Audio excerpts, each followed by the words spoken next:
Hi అండి. ఈరోజు నా ఫేవరెట్ ఫుడ్ ఏందో మీకు చూపిస్తాను చూడండి.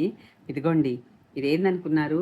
ముద్దపప్పు అన్నం అండి. నాకు ఎంతో ఇష్టమైన తిండి ఇది.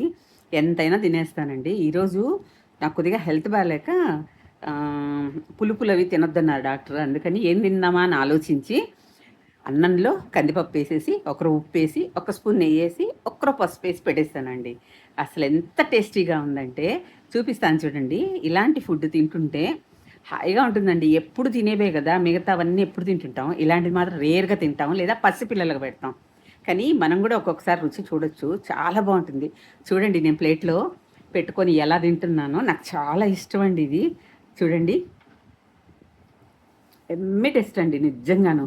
మీరు కూడా ఇలా చేసుకొని ట్రై చేయండి. నా ప్లేట్ చూపిస్తాను చూడండి మీకు. ఇదిగోండి. ఇదే నా ప్లేటు. ఈ ఒక్క రవ్వ ఇది తినేస్తే చాలండి. ఫుల్ అయిపోతుంది నాకు. నాకు ఈ ఈ ఫుడ్ చాలా ఇష్టము. నిజంగా అండి.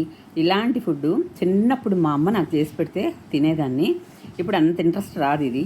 అమ్మలు చిన్నప్పుడు పిల్లలకు కారాలు పెట్టకూడదని చెప్పేసి ఇలాగే ముద్దపప్పు అన్నంలో నెయ్యేసి చక్కగా తినిపిస్తారనమాట. మా అమ్మ కూడా మాకు నలుగురు ఆడపిల్లలు, నలుగురికి తినిపించిందండి ఇది. నచ్చిందా? నచ్చితే మీరు కూడా చేసుకొని తినండి. Like, share and subscribe.